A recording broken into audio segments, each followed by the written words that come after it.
Well, good evening and welcome to About the Valley. Like our background. I like it. My guest tonight is Patti Kane. Patti is can you give it to me again? I can. I'm the Director of Family Life at St. Mary's Parish in Uxbridge. Okay, Director of Family Life now.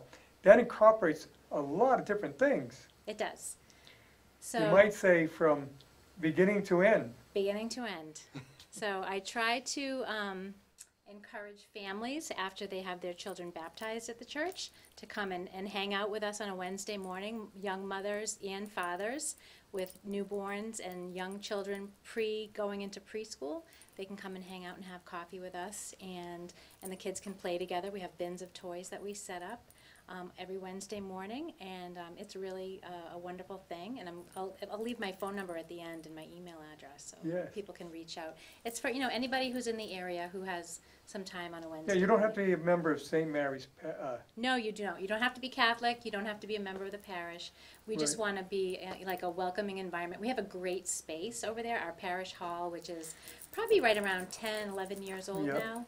We have a great space. You got a great school over there. We do. Our Lady of the Valley. All Yeah. three of my children are, I have two that are still there, Yep. and one that's a sophomore at Holy Name. But, Soon to be graduates. yeah, so Andrew's graduating 8th grade and Ellie's in 6th grade. So, So you got 3 kids. 3 kids. Wow, got your hands full. I do. And do all this stuff besides, I do. I have a busy plate. as well as a real estate agent. Yes, I've been doing real estate in the valley for, I just started my 15th year in February. Wow. Yeah, it's Well, been so you're great. pretty experienced at it. Yeah, yeah. But now that, it's not just the children that you're talking about. You Right. also handle other aspects. Yeah, other Of life. aspects, and right now I'm focused, and one of the reasons why I'm here, I met Harry this week at a networking breakfast, and he Yes. was gracious enough to invite me to come. One of the reasons that I'm here is I'm here to promote a program that is going to start. It's a 3-part series on Monday evening, April 30th, and it's basically, we're calling it Journey to the End. And what it is a way for people to understand everything that goes into planning for your departure from this world. And one of the philosophies is, we spend so much time celebrating things on earth, Mhm. birthdays. I know as a mom of 3, tons of money go into birthday parties and celebrations And holidays. and holidays, but very few people either want to talk about or start planning for their final celebration, Yeah. which is death, and it's something that we're all headed towards. No. So the program is called Journey to the End of Life, and it's going to start on Monday. And on Monday, what I'm going to do is we have Father Dennis O'Brien. Let me give you a little background of where this kind of all came from. Yes, please. Father Dennis O'Brien is not new, but he's a retired priest that came to St. Mary's back over the summer. He's originally from Northbridge, so for those of you who may be watching, you may know Father Dennis O'Brien from growing up in Northbridge. But he's now retired at St. Mary's Parish, and he's helping us with a lot of things, but he's also doing a lot of trips and traveling. He just got back from the Holy Land, as a matter of fact. They did a 10-day pilgrimage to Jerusalem and Israel, which was great.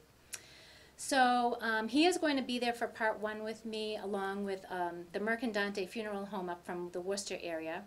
And they're going to, start to talk about funeral planning, all of the things that you need to think about, how you can pre-plan and prepay. Father Dennis was up at a parish in Leominster, and an older woman had started this program at his parish, and he brought it to me and said, "Is this something you'd like to do?" And they had everything all printed out, ready to go, and all I needed to do was find some people and set up my own panels. So this is the first time that St. Mary's is going to host it, but I'm hoping to host it maybe once a year or twice a year, and try to hit up all the funeral homes in the area and get a lot of different speakers and panels. So this is our first time doing it, but we want to do it multiple times. This is for people who are still alive, of course. Still alive? And not for your deceased, No. for yourself. It's To start thinking about, yeah, and let me tell you, it can either be for yourself, yeah, or let's say, I lost my father 5 years ago, Uh-huh. and a year before he passed away, we started having a conversation because I knew that I was going to get stuck with the planning of his funeral because he was alone. So I wanted to have that conversation with him and get him, he didn't really want to talk about it, but I wanted to start to write things down and understand. So it can be for, if you have aging parents and you want to come to this just so that you can understand the importance of and starting the conversation. And the other thing that happens too with a lot of, maybe, and again, this is not just for Catholics, we're opening this up to anybody who wants to come and listen to our panels talk. But, sometimes children stray from faith, but if your parents are still very faithful, you're going to want to understand what their wishes are. Right, too. exactly, yeah. So. I mean, that's the whole thing. I mean, we have to realize, we all have to face it. We're all going to leave this earth one of these days. Exactly. I mean, we have, Exactly. there's no choice in the matter. There's no choice. Death and taxes, what do they say, the two guarantees in life? Yes, exactly. Yeah. So, and if you do have elderly parents, that is pretty important that you know what their wishes are and Yes. how they want to go. Yes. And there's a lot to this. I know there's a country singer, Gene Watson, had a big hit of a song called Farewell Party. Oh, I like it. Yeah, and that's what we're talking about, is a The farewell party. Yeah. I know I want a big party when I go, so Yeah. I'm writing it all down. This is not, I think this is I think you want people to celebrate the fact that you had lived. Exactly. Don't cry for me, look at, I'm gone, and if you have any kind of belief, Right. you're going to a better place. Yeah. No pain, no sorrow, I mean, whatever, we don't know exactly what it's gonna be, but. Yeah. We It is know- a celebration, and whenever I've Yeah. been able to put together a funeral for a family member that I've had to, we always start off by, thanking people for coming to this celebration of life, because that's really what it is. It's a Yeah. celebration. I want to tell you something funny. When my girlfriend had lost her father, and I had already lost my parents, so I called her up, and I was saying, I wanted to help, because Right. I have a lot of information and I wanted to help. She's like, no, I'm good. I've got sisters, but she's like, Patty, this is a lot like trying to plan a wedding in 4 days, because Really, yeah. you got to pick out an outfit. Yeah, You got to flowers. There's catering.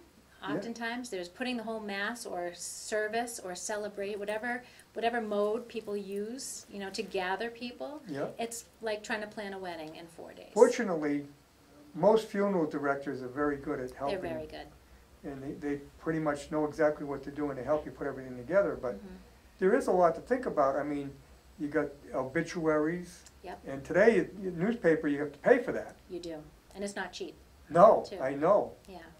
So the first part, the funeral director will talk about how you can pre-plan the safe ways to do it, because there's now certain, policies in effect to Right. make sure your money is protected, and, you make sure you get all your contracts in order and things like that. And yeah, how much they help and what they need to know from you. I know there's a lot of things like, I'm in the process of preparing all the attendees are gonna get pretty much a thing that's, my final wishes, and it's gonna be filled with handouts and pamphlets. And one of the things is all of the documents that you need to have. Like, let's say if you're a veteran, Yep. the funeral home needs to know, because they need to, your discharge papers, was it honorable, dishonorable thing, all of that stuff needs to be known. They contact Social Security for you, so all the documents that you're gonna need. Well, if you're a veteran, you can get a veteran's funeral. Yes, They will send down a small contingent. Yep. As know, well as you get the marker. right. My dad was a Marine, so when I buried him, I had to do the marker, and they wanted a saying. So I researched Marine sayings to put on his marker. Oh, I didn't know they allowed that. Yeah, so Wow. so he has a saying on his. My brother, who died unexpectedly at the age of 21, was in the Navy, and he also has a marker, but we didn't get to pick something for him, but they specifically wanted me for the Marine to pick out a saying. Oh, okay, So, that might be something Marines do then, I never heard it. yeah. But, that is important, and also, you might have, they might have been a member of a veterans organization, they need to find out. Yes. So you need to know who to contact. I have a whole handout I'm putting together on who you need to notify, all the important paperwork that you need. There's a little handout on how to write a eulogy. which would be really great for people, you know, who are losing parents. Yeah, especially, you know, one of the members of the family generally gets delegated to give the eulogy. Exactly. And there are guidelines, and depending on where you go to have a service of any sort, there usually are guidelines too that the minister or the priest will give you yes, for doing that. but there is quite a bit, like you say, it's like planning a wedding in 4 days. It is, it is. So that's why we wanted to put this together. The second part, so it's going to be April 30th is the first part, and that's when we bring in the funeral home. The second part, I'm going to have somebody from hospice, somebody from like a long-term care, somebody who has received an organ donation, and they can talk about that process. And so there's going to be a lot of information that night on medical care planning and the important things that you need to know, healthcare proxies, and Massachusetts has something called the MOLST form, which has to do with end-of-life directives, and we're also going to talk about, you know, medical care directives. Yeah, if you should know if your person that you're going to care for is an organ donor. Exactly. I think that's pretty important to know. That's probably not too common with elderly. It's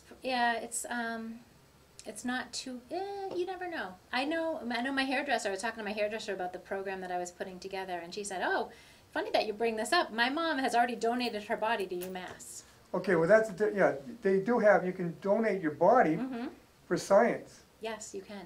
And, you know, doctors, students that are there learning to be doctors do dissecting. They do. And one thing I did learn about that in researching this whole program was don't expect to get whatever's left back for at least 2 years. Wow. Yeah. Oh, so they will send They send whatever's left back, and then you can cremate and do what you want with those remains. And you know, I mean, a lot of people, I'm the feeling that, look at, this is just something that you're housing your soul in temporarily. Yes. But a lot of people don't look at it that way. And for a number of years, the Catholic Church didn't allow cremation. Exactly, they didn't. It is now more accepted. The important thing with cremation in the Catholic Church is that the ashes are buried, and that you don't keep them on a mantle. That's what they want. The Church doesn't want you to keep the ashes. Yeah, they want them buried. That's the most important part Oh. from the Catholic perspective. Well, the concept of not cremating was the fact that supposedly one day your body and soul will be rejoined. Well, let me tell you, the one they put in the ground, you don't want to rejoin.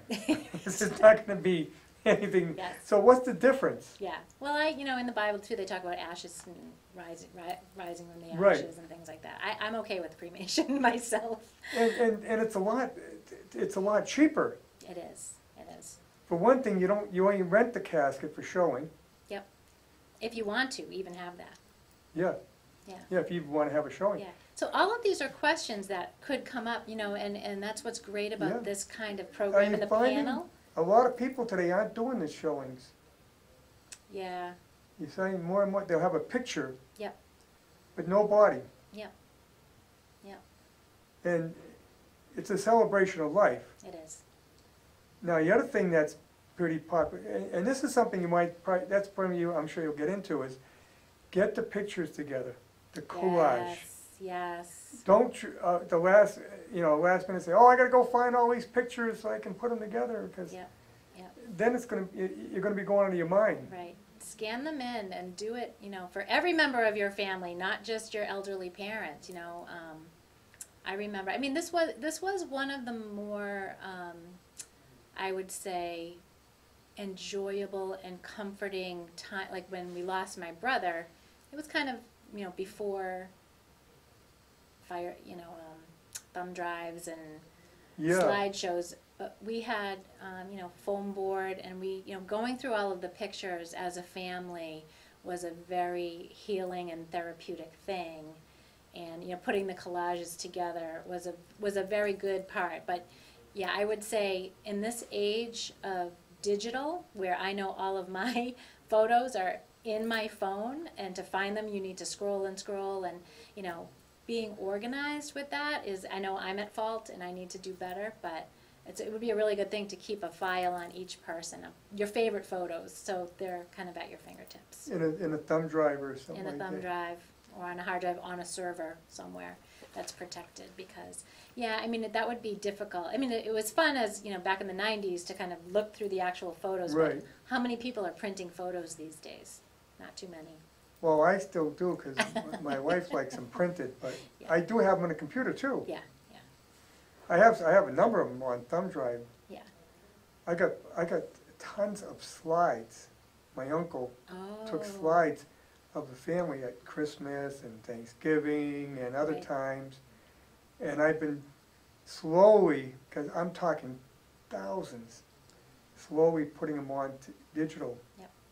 So they'll last. And I have them myself, because I go way back, you know, I've been married 47 years, so we go back way before digital cameras. Yeah. So, So that's good.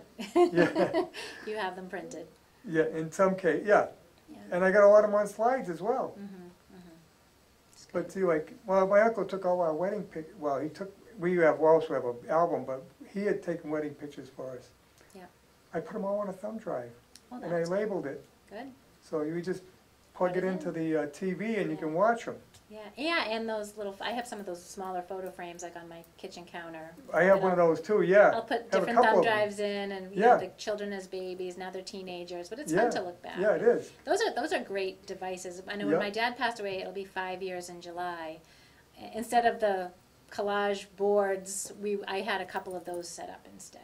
And some funeral homes have like the big screen TVs. And Yes. when my father-in-law passed away, they had a big screen TV right where people would wait in line to, you know, go through the So they greeting. have one right at the funeral home. Yeah, so you could I put all his photos on a thumb Oh, drive what a great thing to and have. plugged it in. So I've seen that before. I forget where I went to a funeral, it was in Worcester, I think, and they did that. Yep. While you were waiting in line, so it eased off the wait. yes, yep, Yeah, that's a great idea. yeah, And also, that's good for, when you have people coming in, you might have people that didn't know the person right, when they were younger. right. Gives them an idea of what Yeah. their life was like. Yeah, definitely one of the better parts of going to a wake is Yes. looking at the photos that the families get to put together. Now, you also do a Christmas dinner, right? We do. So this kind of came out of the fact that I have, you know, experienced loss, and you know, I don't have a great amount of immediate family, and some of my immediate family, they're just not close. So when holidays come around, we were finding it was just me, my husband, and my 3 kids. Well, your And husband's from Syracuse, New York. he's from Syracuse, New So York. they're 6 hours away. They're 6 hours away. Yes, it's kind of hard at Yeah, and they're all living down in North North Carolina now. So now they're about 8 or 9 hours away. Right. So the funny thing is, and the kids, after they open their presents, they don't want to travel. They don't want to go see relatives anyway. They No. want to kind of stay home and play with their Right. presents. But what we kind of came up with, and my family agreed, it was an idea that I had, but my family kind of agreed, because St. Mary's has such a great gathering space, and they have a great kitchen. And I love to cook, and when I cook, I'd rather cook for more people than Oh. less people. So I came up with the idea of throwing a Christmas dinner, even though it happens after the 11 o'clock Mass. So it's really a glorified lunch, but it's, you know, we do a turkey, ham, and all of the side dishes. We do a nice punch, and we have dessert. Well, that's a dinner. I mean, It's a dinner. a sit-down It's a meal. It's dinner. not And, you know, sandwiches. and we gear it towards people who might be shut in, people who might be not alone and have no one else to spend it with. I do advertising in our church bulletin. I reach out to the senior centers and some of the housing authorities, and we put up flyers, and people contact me, and if they need a ride, we will run out and pick them up, and we'll bring them home. Oh, Oftentimes wow. they can bring a doggy bag home, because you know it is a lot of older people Yeah. who, you know, they would prefer to eat early anyway. You know, they're Right. not eating dinner at 6 o'clock. They Right. might rather have it early. But then there's usually a lot of leftovers, and they get to bring stuff home. And yeah, I mean, it's not just a 1-hour affair either. You're there for a couple We're there for a hours. couple of hours, and we play music, and Yeah. we try, and our kids are there, and I've had a lot of people from the parish ask if they can volunteer, and oftentimes, yeah, you know, they might help out with a side dish. This one woman makes cookies, little goodie bag, cookie bags that everybody, it's kind of like they get to walk away with a nice bag of cookies, but the biggest thing I really need is for people to come and sit with the people and have conversations with the people and just talk to them and wish them happy holidays, and that's what really the main goal is. You have a good turnout? We've fed about, I think last year we had, between the people who came and the volunteers, about 40 to 45 people. Wow, that's quite a bit. So it's a good number. And I hope it grows a little every year. This was our third year. And they're not just elderly. No, they're not just elderly. I mean, you could have couples out there that just don't have any family around here. Yeah, we had a couple. We actually had a family who had 5 children, and they helped too. But they're like, yeah, my family's in northern New Hampshire, and her family was in South Dakota, so they had no one to spend. So Yeah. it's just as much for any family like that. Anybody could come. It's just if you just want to spend, again, have a meal with a bunch of people who. 50 years ago, people didn't move too much. No, right. You worked, you grew up and worked in the same community, but today, we're everywhere. People are, they grow up, they go to school, and then all of a sudden they're working on the other side of the country. Yeah, yep. And this is becoming more and more common. It is. So, I mean, and then also, people are meeting their mates from other parts of the country, and then Right. you live in a third part where neither one of you are. So I can see it, and it makes it a little tough in the holidays. It is. So this gives you another family. It is. It does, and it is. Like I said, we have a great space, and there are a number of places to reach out to find people. There's a gentleman from Crown and Eagle Apartments in Uxbridge Yes. that I've picked up 3 years in a row, and he looks forward to it. And there's another woman her name is Bee, who we love, and she's like, she'll call me up. Are you having that dinner again? Well, that can be the loneliest time of the year for anyone. It can, yeah. Yep. I spent the Christmas I went overseas in December, early December. So I had spent my first Christmas. I didn't know anybody. I just got into the unit, and I was in Germany, and in Germany, Christmas is big. Yeah. So nothing was open. I was just totally dead, and it was very lonesome. Yep. And so I'll tell you, it's just, and you feel it more. You feel it more at that time of year because you're so used to being with family, and you grew up with it. Yep. And now all of a sudden, so it's good that different. It's they have somewhere to go to. Yeah. So that's something we've been doing, and again, we'll do it again for our 4th year coming up, right? And it happens right on Christmas Day. It's December 25th at right around noontime. And if we need to pick you up, we'd pick you up a little earlier.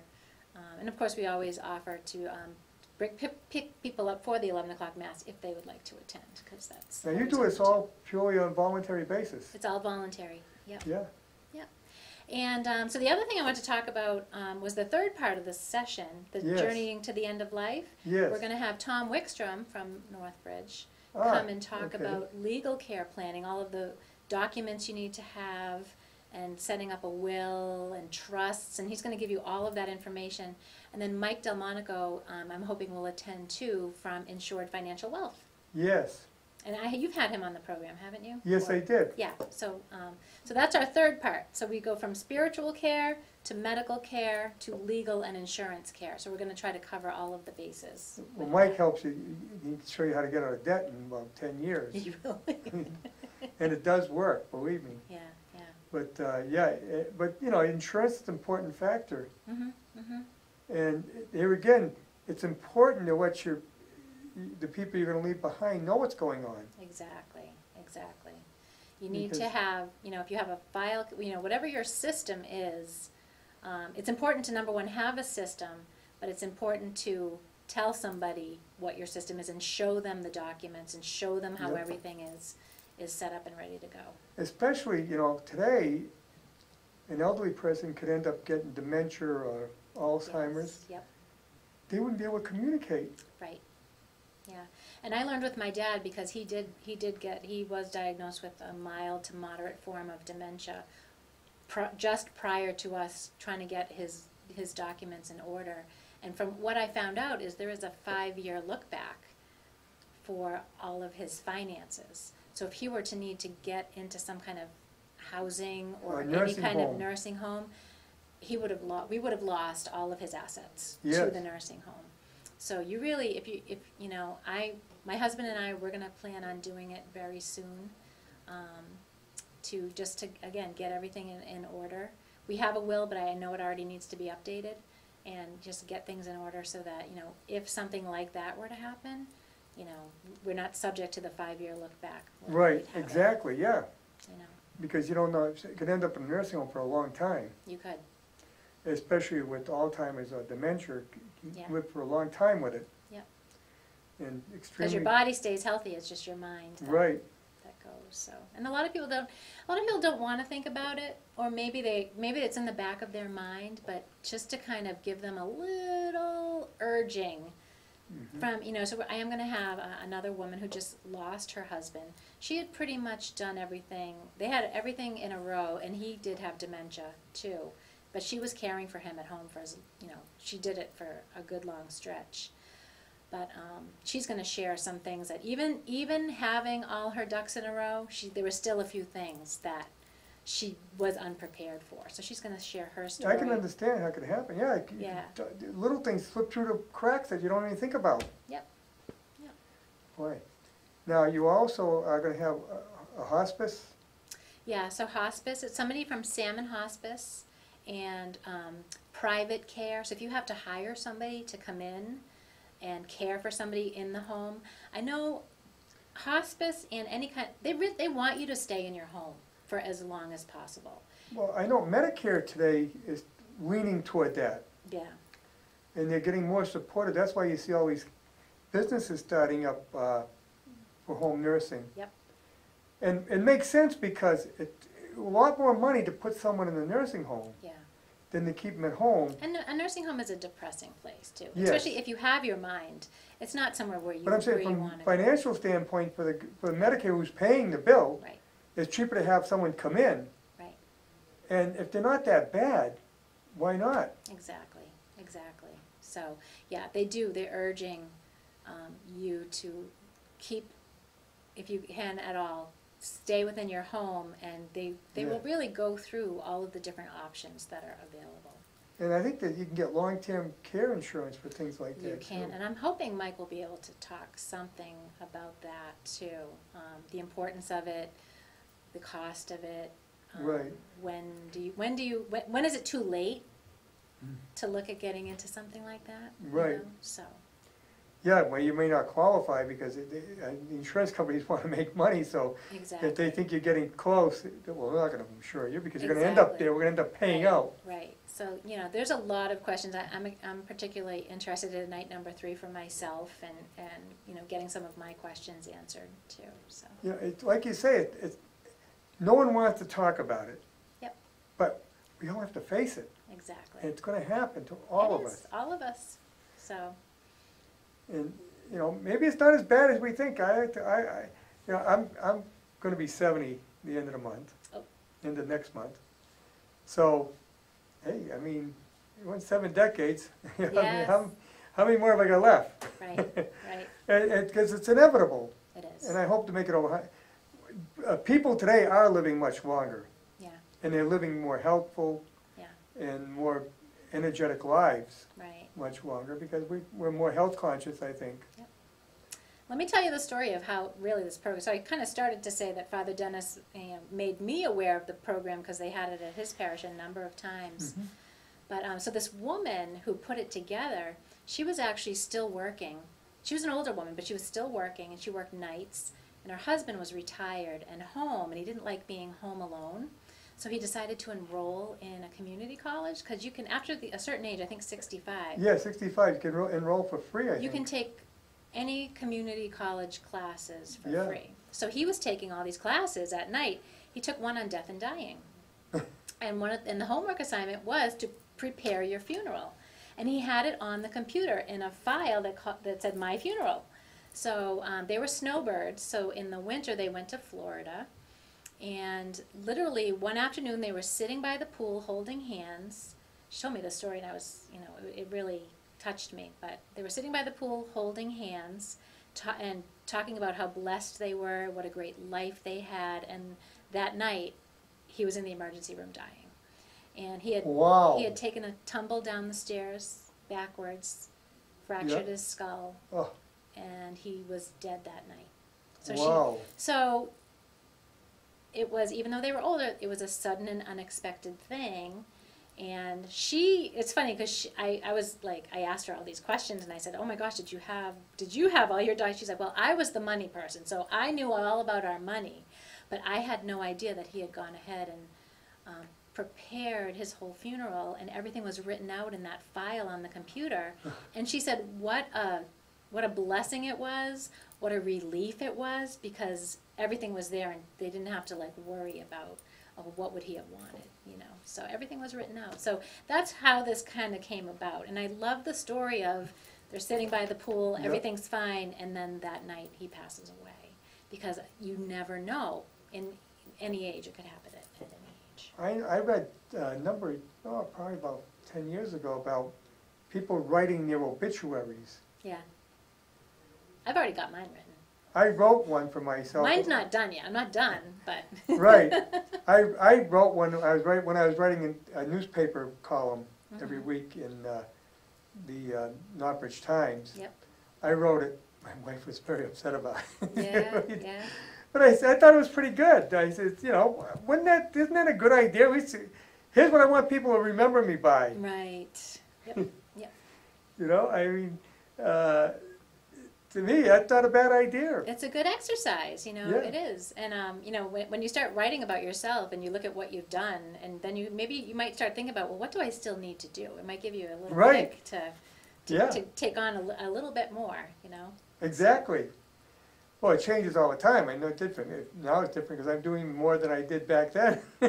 Yeah. And I've done more since then. Right, right. You'll have to revise it. But today, actually, you could go to Facebook. In some cases, someone has a Facebook account and get all their information too, You can. as to what they might want in their obit, because it's all there on Facebook. Yeah, that's another thing that you just made me think about Facebook, and I think about how many passwords do we have? Yes. Passwords to get I into got your- them listed in my file cabinet. Yeah, well, and I don't know if that's the safest thing, but make sure that, you know, whether it's you and your wife or you and a child, they have access to your passwords, because they may need to access Well, I something. have a folder with, you know, upon death, and everything's in there. Everything's, so you're all set. But Linda would not, she's not a computer person. Oh, okay. One of my sons would handle it. Yeah, yeah, that's good. Yeah, did I tell you the time? So the 3-part series, Journey to the End, is starting on Monday night, April 30th. It's going to run Yes. from 6:30 to 8 p.m. I just want to make sure that I get that out there before we get cut off the air. So about an hour and a half. About an hour and a half, and it will be the panel giving information that they want to give, and then question and answer And this is at St. Mary's Parish in Uxbridge. in Uxbridge, right there on Route 16. Right on Route 16 in the parish hall, so it's in Yep. the back. So, Just under the bridge and around the corner from the center. yeah. So, and again, we're talking about spiritual care, medical care, and legal and insurance care. So all of I the like things to that make are that. I think I'll wake up going Monday night. No, the only thing is anything. We got town meeting Tuesday night. Don't forget that, folks. Yeah. Well, I wanted to have it, Monday night seems to be a good night. We do a lot of activities on Monday nights at the parish. We do an adult faith formation thing where you can come and, you know, learn.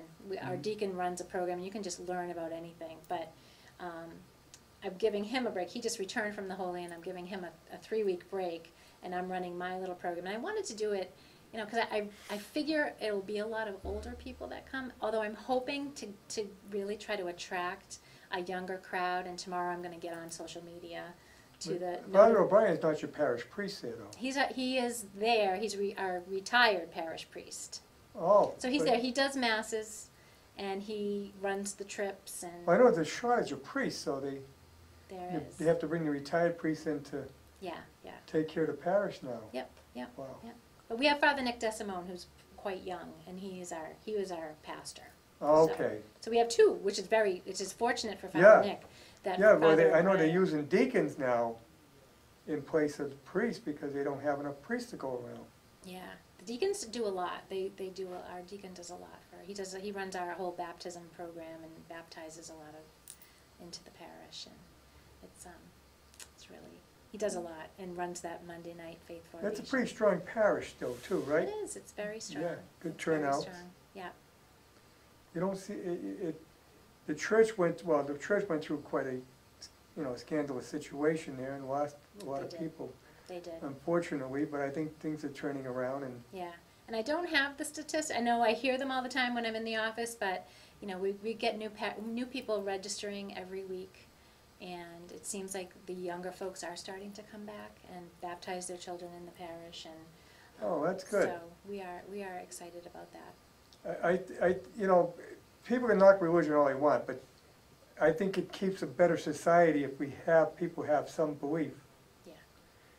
Whether you want to believe in God or not, that's up to you. I mean, I wouldn't force religion on anybody. Mm-hmm. But I'll tell you, the more people that do, the better society you have, because Yeah. if they're thinking that it's a punishment later on, maybe they'll be better while they're here. Yes, yeah. Well, we like to, we do this great, it's a retreat, but it's not a retreat that you have to go away to. You can come to our parish, and we do a full weekend long retreat. Friday night, all day Saturday, all day Sunday, and then Monday night. But you go home at night. You go home at night, and you can sleep in your own bed. But we feed you the whole time that you're there, breakfast, lunch, and dinner. You kind of renew a lot of your sacraments, and it's like a renewal, and it's, a way to remind you that God is merciful. No matter Yes. what you've done, Yep. no matter what you're gonna do, He's gonna always be there for you. But Right. you have to knock on the door. He's not gonna seek you out. You have to knock on the door. Yes. And we call it the light of the world. Some people may have heard of it. It's something that certainly is growing in the area. I do some talks as part of it, and I now go to other parishes and bring it to other parishes. So it's something that it's re-energized our little faith community, and it's given people who may have just come to Mass and sat there and gone home for weeks, it's given them some kind of, and even for me myself, it's given them some kind of purpose within the parish, and Right. it makes them want to reach out and do more and get involved more and help the poor. We have a very vibrant St. Vincent de Paul Society. We get calls from people who need heating oil, and St. Vincent de Paul helps them with their heating oil. They might need food, and they help Are you them with the talking food. St. Vincent de Paul out of Worcester up from you? We have our own little chapter Own chapter within. at St. Mary's. Yeah. Yeah. Yeah, people don't realize how many people out there are really hurting, even in the good economy. Yeah. And, well, things were expensive. Yeah. Here's an example. So as out of that light of the world, we have these small faith communities, and my faith community actually we're encouraged to do community service or some kind of thing to help the area. Right. So we did a bake sale and a fundraiser to collect $5 gift cards for the homeless shelter in Northbridge, because there's a big homeless population. Yeah, that's not a lot of people don't realize either. There's a number of homeless around. Yeah. So and that's what the homeless shelter asked. We went to them and said, "What can we do as our small faith group? We want to do something because it's winter. It was a cold winter, Yes. especially early on." Yes. Yeah, it started early. And she said, McDonald's and Dunkin' Donuts in town are very gracious to let those people come in out of the cold if they're able to purchase something. So she said $5 gift cards. We can hand somebody who comes to the shelter a $5 gift card. They can go into the McDonald's or the Burger King, Burger King or Dunkin' Donuts. Dunkin' Donuts, yeah. And sit there. They can get a hot cup of coffee. They Yeah. can have a sandwich, and they let them linger so that they can be out of the cold. We ended up purchasing. I stood there at the McDonald's in Northbridge, swiping cards, helping them swipe the cards. I think we got 400 cards. We were Wow. able to buy 400 $5 gift cards Wow. with our little fundraiser that we did. So that's what Light of the World has done. It's Yeah. created these small faith communities that are going out to try to help. Are you familiar with Susan Smith? No. The Giving Tree. Oh, we talked about that at the networking Yeah. breakfast. Yeah, she's right next door here. Yeah, I want to check that out. Mm-hmm. Yeah, but it's only for elderly. Mm-hmm. and they have to sign up through the elderly center Yeah. in your town. She handles the whole valley. Yep. So anyone within the valley that's elderly and goes down to their senior center can get qualified, Okay. and then you can come here and she will supply you with clothing, paper goods, pet food, I'm gonna write that down. snacks, stuff you won't get from the local food bank. Yeah. So that may be another organization that one of our small faith communities would want to help and Yeah. do some kind of partnering with. I can show you what she's got here, but you won't be able to see her because Okay. she works nights, and she's here only on Tuesdays. Okay. But you might want to stop in and see her on a Tuesday. Yeah, that would be great. Yeah, and she started out very small, Mm-hmm. but now she's doing the entire valley. Yeah. Wow. She's reaching into the city, in fact. Yeah. Yeah. That's great. But, you know, there's so many people out there that help others. Mm-hmm. We can't rely on government. Mm-mm. Government's not going to do it all. Right. And besides, if you go through government, the paperwork and what you got to go through to get anything Yeah. is unbelievable. I sat through a great little, it was like a little retreat, but it was at St. Patrick's Parish. But it was actually at the Reformed Church, and I forget the name of it, but St. Patrick's Parish does the John the 23rd breakfast on Saturdays. Have you heard about that? I've heard that. You can I've go and heard get that. breakfast on a Saturday morning that's open to the public, and they have, I think, 9 or 10 different groups, like teams of people that man the kitchen. So it's a big rotating Yes. They have a operation. big kitchen operation in their parish. Yeah, yeah. So I need to go check that out too. So there's a lot of great people doing great things Yes. for the valley, and it really is. It is all coming from a lot of the faith. Well, Northbridge places. has a council of churches, Yes. and all the churches in town get together and discuss different things. Yep, yep. To help others out. I know, and there are churches in town that do Thanksgiving dinner and Yes. Yep. things Yep. like. Do you do anything at Thanksgiving? We haven't done anything yet at Thanksgiving, but it But could be just Christmas be. is important because I don't think many do Christmas. Well, nothing's open on Christmas No. either. Some things are still open. Like there were a couple times we went out to dinner for Thanksgiving. Yeah, you can go out, you can pretty You much know? eat, there's a lot of restaurants that are open for Yeah, Thanksgiving but dinner. nothing is open on Christmas. No. So that's what made Just me. the Chinese restaurants. Yeah, which can be good too. Right, but if you saw the movie, The Christmas Story, I read the book. Yes. Yeah. Yep. It's, Yeah. you have to go out for Chinese food. Right. Right. Because that is the only thing that's open. Yeah. It is. It is. So that's again what gave me the idea to, let's do something as a family that's going to help the community, and it makes us feel good. Right. I think it makes them feel good, but it makes us feel good that we're able to do something. Yeah, no, it's good that you have people that do come forward to do this.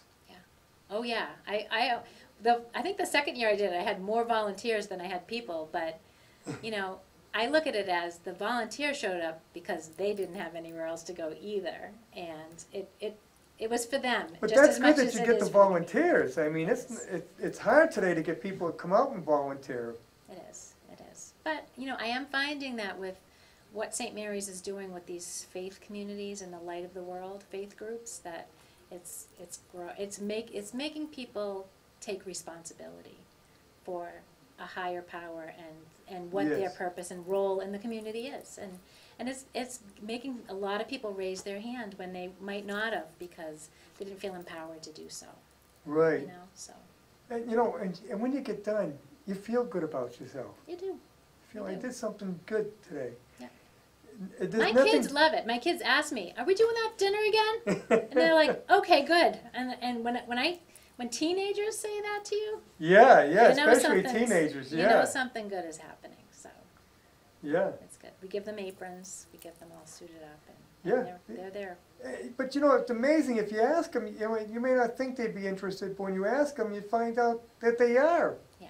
That they really want to do something like that. Yeah, they do. They do. So But, there again too, if you give teenagers a chance to do the right thing, they will. But if you don't, they probably won't do the right thing. yeah, but you gotta make it available. You do, yeah. You know, I guess we all have to make our own way with our families. If you wanna, do. if you wanna you wanna have a family that's together, Yeah. you gotta, You have to be involved. You Yeah. really have to be Yes. involved. And you have to know what they're doing, you have to know who they're talking to, yeah. and, Well, it's harder today to bring up kids than it ever was, and part of it is because of the fact that they have so many sources now outside of the home that they can get to yeah. with onlines and. And not only that, but they're, you know, I find, in my own family, my kids are very busy, and they're busy with school, they're Yep. busy with sports, and then when they come home, they want their downtime, but that's what they do. They gravitate towards the electronic devices, and that's almost what makes them, even though I don't feel like it's a relaxing thing, that's what they go to, you know. When they have downtime, they want to be connected. I forgot where we were, wife and I were out, and there's a kid, had to be just about walking, and she's playing with a little electronic device.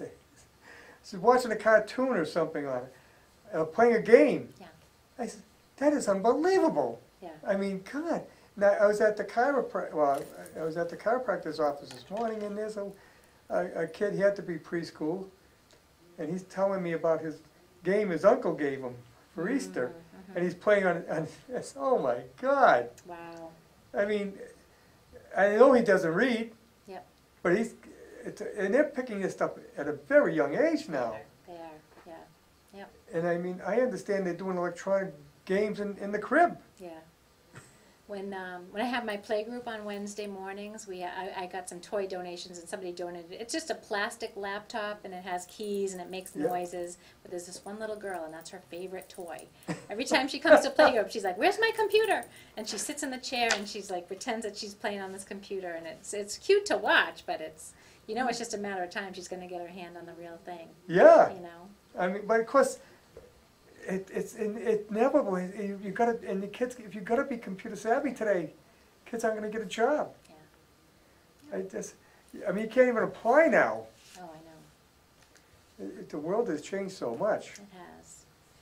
But more back, we'll get off subject. I tend to do that, but that's That's beside okay. the point. Well, have you got anything else going there? I have one more thing for those that may be interested, and if you are Catholic, you may have heard of the new evangelization, and that's something that we do try to focus on with our Light of the World at St. Mary's in Uxbridge. But we have some speakers coming to St. Mary's. It's actually a 10-part series. It's going to be 10 Saturdays starting in May. They're going to take a summer vacation. It's going to start back up in September, but it's 10 weeks of, for instance, God's call to share our faith with others, the Catholic vision of evangelization, sharing our stories of faith, and it goes on and on. So it's going to be on 10 Saturdays from 9 in the morning until 12:30 in the afternoon. These are presenters that are coming to us not from this area, but from outside the area. They're going to provide an intensive training for Catholic evangelization. So if anybody is interested in that, you can call St. Mary's Parish and get registered. There's a small cost. I believe it's $50 $50 per person for the 10-part series. And there are books that go along with it, and that does not include the books. So this is something that's coming. So it's basically going to run from May 5th to June 2nd, and then again after the summer, September 8th through December 8th. And I have a flyer here. We could even put one of these in the mail to you if you want to call St. Mary's Parish and receive one of those. So We can put that on a bulletin board if that you would be like. great. That would be great. It's almost like a CCD for adults. It's like a CCD for adults. And I actually teach in the confirmation program at St. Mary's. I taught the first years this year. My oldest son is making his confirmation next month. But I tell them, I said, this shouldn't end at confirmation. You should continue to learn. You should continue to seek out. There's so much to learn about the faith. There's so much richness to the faith. Right. That even I just I'm finishing a catechetical certificate from the Pastoral Center in Braintree, Mass. I went one Saturday a month since September, and being a lifelong cradle Catholic, I learned so much that I had no idea about from the faith, and so it's and I'm looking forward to this because again, this is how to share. This is how to share it because I'm Yep. starting to learn how to live out loud with it. Well, confirmation is a sacrament that says you're now a full-fledged member of the church. Yeah. Doesn't mean you stop learning. Right, right. So a lot of people think it is though. So we're trying to change Right. that mentality. That Well, because you graduate from CCD after confirmation, you're all, okay, you're all that's set it. now. Yep, yep. But no, so we try, and like I said, our deacon runs a Monday night series that's great. We have access to this thing called Formed, which is it's something that our parish pays into, but you can get a password to log into it. You can kind of like you can watch this show online. You can watch a lot of Catholic series and movies and things like that online. For instance, over Lent, I watched, actually I watched this on Amazon, but the Acts of the Apostles, Part 1 and Part 2. You know, there's a lot of faith-filled movies out there on Amazon TV. They take the gospel, the Acts of the Apostles from the gospel, Yeah, they put and it on, they acted it all out, and it was acted it wonderful. on film. So I watched that just to prepare for Easter. Yeah. But no, Formed, I would like seeing something yeah, like that. Formed is great, and I could leave you the information for that. And you can, there's programs. I actually run the marriage prep program over there too. So young couples that are engaged, again as part of the Director of Family Life, young couples that are engaged can go. We run a one-day retreat. They get a mentor couple. Mm-hmm. We watch this series called Beloved. It's a 6-part series, and that's all on Formed. Like they could watch it in their living room tonight if they had the password. So there's a lot of really neat things on there, and movies Wow. all about the saints, like Saint Patrick. You can watch a movie about his life, or Saint Teresa. You know, a lot of different ones. So there's some great resources out there, and things that we're, you know, one thing I would encourage people to do is, you know. A lot of parishes in the area have their bulletins accessible online. Go and look in our bulletin. You can get the password to Formed, or go look at St. Patrick's and see what kind of programs they have going on, and you know, share. Yeah, 'cause the churches, all the churches have things going on. They do lots of things. So. Yes, it's amazing what's going on, and people don't realize it. Mm-hmm. But no, it's good to learn about a lot of the saints because we amazed what we find out. It's my favorite part about being a Catholic is that we do tend to look towards the saints as people who lived God's and Jesus's example. Yeah. And it's important to us that we have those people that we can kind of look up to, you know, because it's hard. Well, you know, like being of Polish descent, we were fortunate to have the first Polish Pope. Yes. And they used to talk about that. One day we'll have a Polish Pope, and then we did. Yeah, and now he's a saint. Yeah, yeah.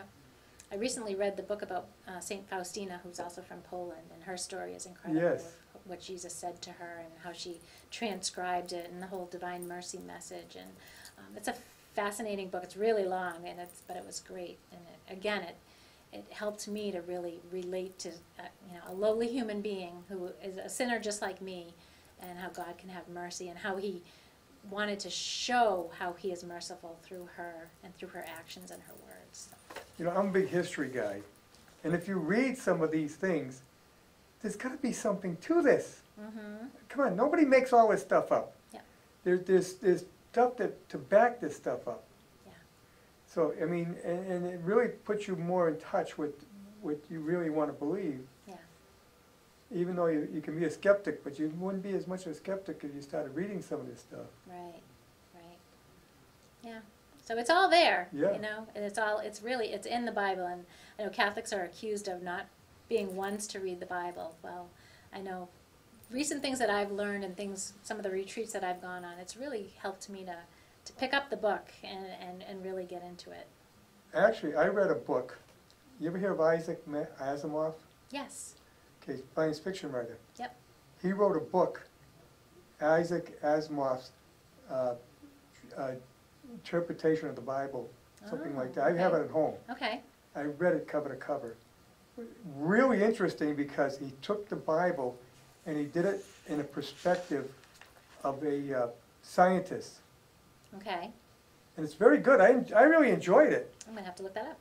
Because I've read the Bible, and it's written in old script, of course, So it's a little hard to catch what's going on, but he does it, and he interprets it in a better way that you can really understand what he's talking about. Yeah. It's a good book. I'm gonna get it. Thank you. Yeah, Thank you Isaac for that Asimov's, the Bible, I can't think of the exact title, but if you go into Isaac Asimov, I'll and find here it. again, science fiction writer. Great. I'll find it online, I'm sure, at Amazon.